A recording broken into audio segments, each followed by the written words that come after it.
C'est ça, on a joué. Bienvenue à la chefferie Seto Ameko. Alors, pour ce projet qui a été fait pour la population, aussi bien pour bien un que d'autres abandonnent et partout ailleurs, même dans le monde, la consommation du biogaz et de l'électricité à partir de ce système bio qui a été constitué, où la base c'est à bien un. Nous nous donnons cet honneur de demander aussi aux promoteurs d'Acheto Ameko à Bandine au Cameroun de nous dire en 3 minutes pourquoi cela a été fait pour la satisfaction de nos populations au Cameroun. C'est le même gaz qu'on recherche partout, c'est la même lumière. Sa Majesté, en 2 minutes, 3 minutes, voilà, les bénéficiaires, les bénéficiaires qui sont à côté de vous. Dis quelque chose. Excellence, honorable PDC, bienvenue dans la position populaire. Donc, ce site de position de site.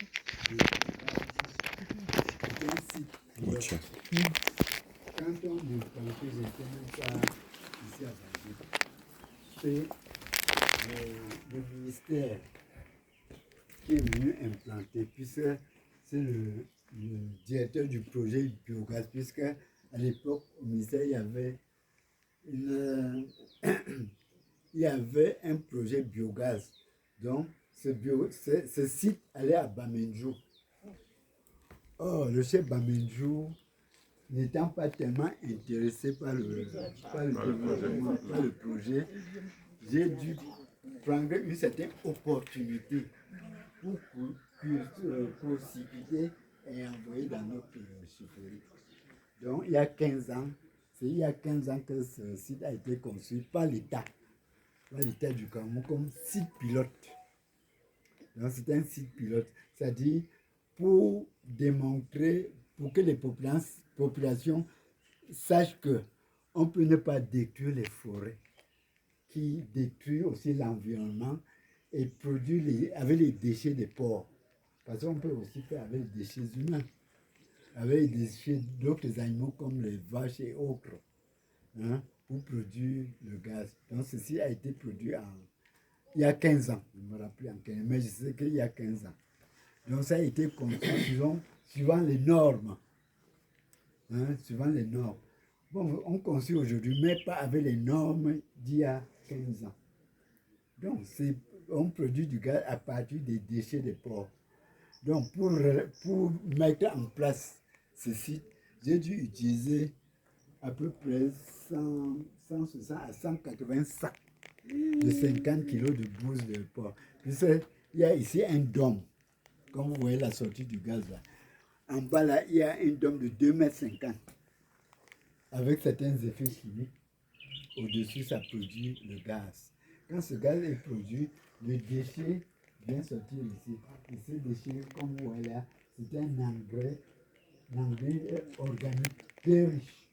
Même plus riche que tout ce que nous achetons, les engrais chimiques que nous achetons. Très, très riche. Et cela produit, parce qu'avec mon volume, on peut produire 2 mètres cubes de gaz par jour avec tous ces systèmes. Donc, je peux produire 2 mètres cubes de gaz par jour. Donc, avec ce dôme, ça se décolle ici. Ici, il y a une certaine transformation avant que ça aille dans le cuivre. Oh, comme j'ai vu la quantité avec le conseil d'un expert, je voudrais avoir 2 ballons comme ça. Ça, c'est 50 mètres cubes de gaz. On va prolonger jusqu'au mur là-bas et faire un deuxième ballon. Donc, avec ce ballon, j'ai dit, qu'est-ce que je vais faire avec une telle quantité de gaz? Oui, j'ai lancé toute cette ferme, tout ce complexe. Il y aura un loge d'environ 8 loges de porc ici pour nous produire les bourses de porc tous les jours. Hein?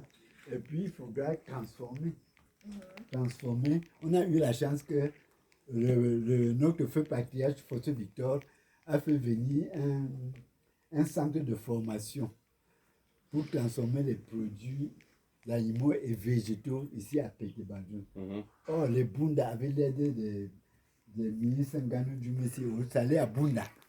Mais avec la force de frappe de notre père François Victor, hein, il a fait qu'on mette ce centre à Banjul, en face à la montée pour aller sur le préfet. Ce qui fait que quand on a relancé, ça m'a donné l'idée de construire un complexe comme ça pour produire, les moutons et les chèvres. Mais mettre l'accent sur les canards pour produire, pour les supermarchés, les terrines de canard, c'est-à-dire les pâtés de canard, qu'on devrait embouteiller. Oh, j'ai fait aussi ce bâtiment il y a 15 ans. Je voulais faire d'autres choses. Ce qui fait que je profite maintenant pour pouvoir mettre la transformation ici avec autant de gaz. Donc, on va faire les cuissons, on va faire l'éclairage, on va faire l'électricité. Hein? Et bientôt, vous allez produire le foie gras, c'est ce que je vois. On va faire le foie gras. Waouh! Hein? Donc, là, la première unité a produit du foie gras, produit du saucisson de chèvre, saucisson de mouton, les terrines de canard. Voilà les 3 principaux animaux qu'on devrait construire avec tout ceci. Et produit dans ces bassins du poisson. Donc, les 5 étangs hors sol, qui, avec les 5 étangs hors sol, on peut produire énormément. Actuellement, Congé Camp cherche des endroits comme ça pour se ravitailler. Tous les poissons que vous voyez actuellement, ils passent partout, puisque lui-même, il en produit. Et il achète chez les autres producteurs. Donc, Congé Camp, ne soyez pas étonnés que Congé Camp vienne nous faire la coupe pour acheter tous nos poissons qui sont ici. Donc, nous avons ici 5 étangs hors sol. Voilà 1, 2, 3, 4, 5 au bout là-bas. Nous avons un puits. D'ici le mois de mars, on aura suffisamment d'eau pour pouvoir ravitailler en eau tout ceci. Puisque avec le système solaire, on va renouveler l'eau. Énergie renouvelable. Énergie renouvelable. Ça, c'est bien. Donc, voilà brièvement ce que nous avons l'ambition de faire.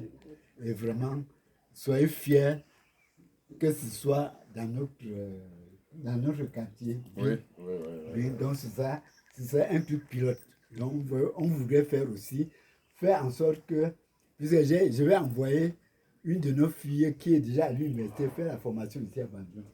Parce qu'il y aura la formation à la carte pour la fabrication des saucissons de chèvre, saucissons de mouton, transformation de poussons et surtout faire les terrines de canard.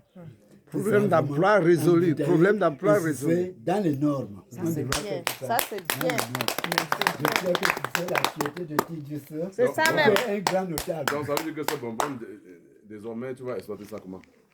Non, on va pour faire les cuissons, faire l'éclairage, faire l'électricité pour faire fonctionner les chambres froides, les congélateurs et autres.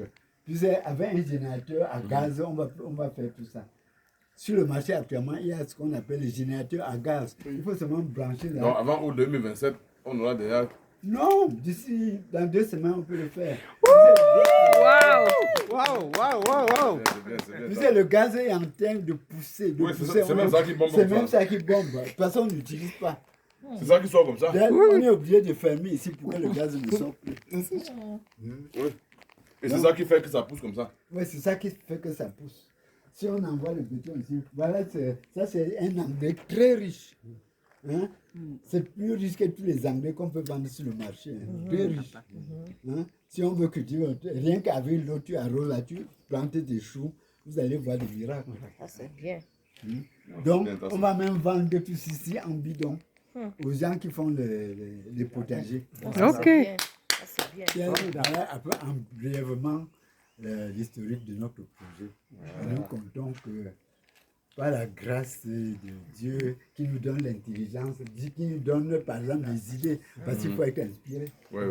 Non, mais vous êtes assez inspiré. Et ça, le grand-père, oh là là. Il a l'inspiration. Je vous remercie pour votre attention. Merci, grand-père.